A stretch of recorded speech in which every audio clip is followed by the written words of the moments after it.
அம்மா நான் ஒரு சீரியஸான கேள்வி கேட்கட்டா? ஐயோ, மறுபடியும் பிரெயின் டாப்பிக்கா?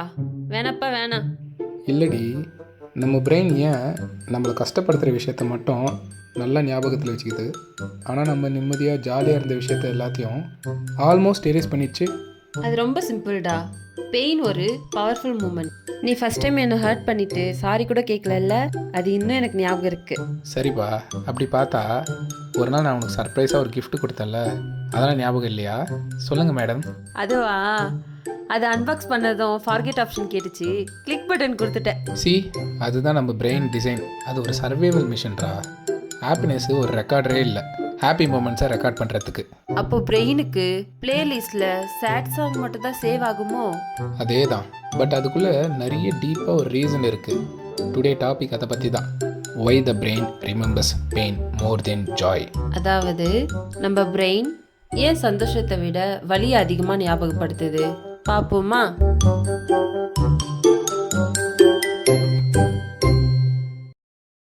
இங்கே பாருமா, பழங்குடி காலத்தில் மனுஷனுங்களாம் காட்டில் வாழ்ந்துட்டு இருக்கும்போது இப்போ ஏதாச்சும் ஒரு பாம்பு இல்லை ஏதாச்சும் நெருப்பு பட்டு காயம் ஆயிடுச்சுன்னா அதெல்லாம் ஒரு உயிர் போகிற விஷயம். அப்போ பிரெயின் நம்மக்கிட்ட சொல்லும், இதை மறக்காத மறக்காத அப்படின்னு. அப்படி தான் பெயினே உருவாகுது. That's how pain becomes a permanent memory. அப்படின்னா பிரெயின் நம்மளை காப்பாத்துறதுக்காக தான் நம்ம பட்ட கஷ்டத்தை நினச்சிக்குதுன்னு சொல்கிறியோ? ஆமாம்மா, அதுதான் அதோட ஜாபே. ஒரு டேஞ்சர் வந்தால் போதும், இதை மறக்காத இதை மறக்காத அப்படின்னு சொல்லி கத்திக்கிட்டே வார்னிங் சேவ் பண்ணோம். நீ பழங்குடி காலத்தை பற்றியெல்லாம் சொன்னல, ஆனால் இப்போ தான் ஃபயரு டைகர் எல்லாம் இல்லையே. அப்போ ஏன் இப்போவும் பிரெயின் அதே மாதிரியே ரியாக்ட் பண்ணுது? பிகாஸ் இப்போ டேஞ்சரோட தன்மை மாறிடுச்சு. இப்போல்லாம் டேஞ்சர்னா இன்சல்ட்டு, ரிஜெக்ஷனு, ஹார்ட் பிரேக், இந்த மாதிரி விஷயங்களை தான் கணக்கு எடுத்துக்குது. அதுதான் நம்ம பிரெயினுக்கு எல்லாம் ஒரு ஃபிசிக்கல் பெயின் மாதிரி தோணுது. அதனால தான் யாராவது ஏதாச்சும் ஒரு வார்த்தை சொன்னால் கூட மனசு குத்துற மாதிரி தோணும். எக்ஸாக்ட்லி. அந்த டைமில் பிரெயின் ஒன்று ரிலீஸ் பண்ணும், ஸ்ட்ரெஸ் கெமிக்கல்ன்ற பேரில். அதுக்கு பேர் தான் கார்டிசால். அந்த கார்டிசால் நம்மளோட பெயின் மெமரிஸை டேஞ்சர் மெமரின்னு மார்க் பண்ணிடும்.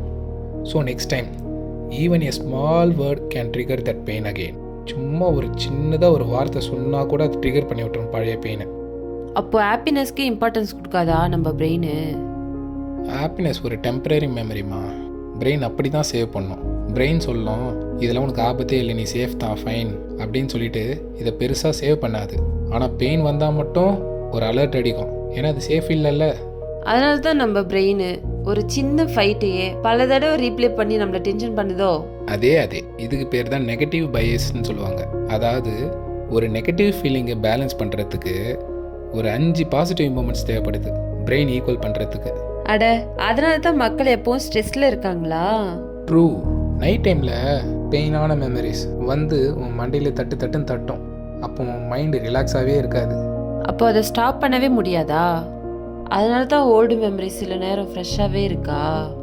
அந்த மாதிரி மெமரிஸ்லாம் மறக்க சொல்ல முடியாதுமா, ஆனால் ரீட்ரெயின் பண்ண முடியும். ரீட்ரெயினா? எப்படி? அதாவது பெயின் வந்த நினைவுக்கு மீனிங் சேஞ்ச் பண்ணணும் நம்ம.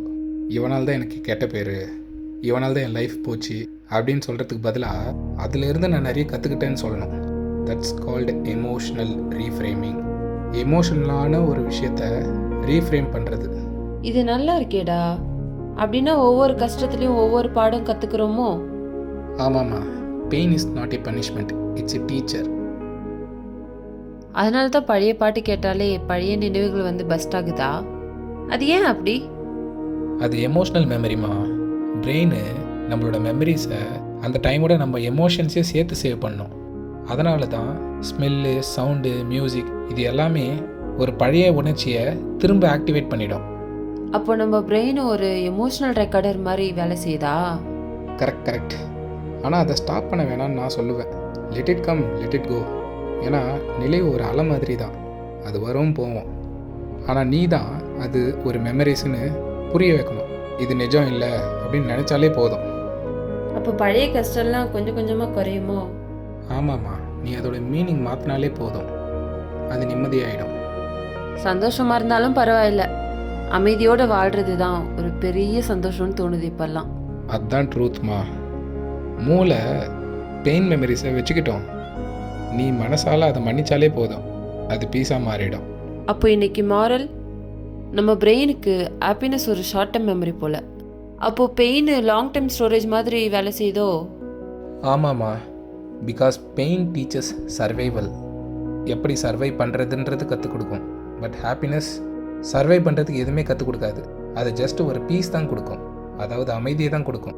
அப்போது நம்ம எப்பவும் ஹாப்பி மெமரியை சேவ் பண்ண முடியாதா? முடியுமா, பட் அதுக்கு ஒரு ட்ரிக் இருக்குது. அந்த ஹாப்பினஸை ரிப்பீட் பண்ணணும். நீ சிரித்த அந்த மூமெண்ட்டு, இதெல்லாம் ஒரு ஹாப்பினஸ் மூமெண்ட். அதை நினச்சி நான் தேங்க்ஸ் சொல்லணும். அதுதான் கிராட்டிடியூட்னு சொல்லுவாங்களா? எக்ஸாக்ட்லி. நன்றி சொல்கிறது தான் பிரெயினுக்கு ஒரு நியூ கோடிங் பண்ணுற மாதிரி. ஸ்லோலி பெயின் ஃபைல் ஃபேட் ஆகும். அப்படின்னா ஹாப்பினஸை தேடணும்னு இல்லை, ஃபீல் பண்ணால் போதும் போல். எஸ்மா, because when you start feeling not chasing. நாம் சேஸ் பண்ணணும்னு அவசியமே இல்லை.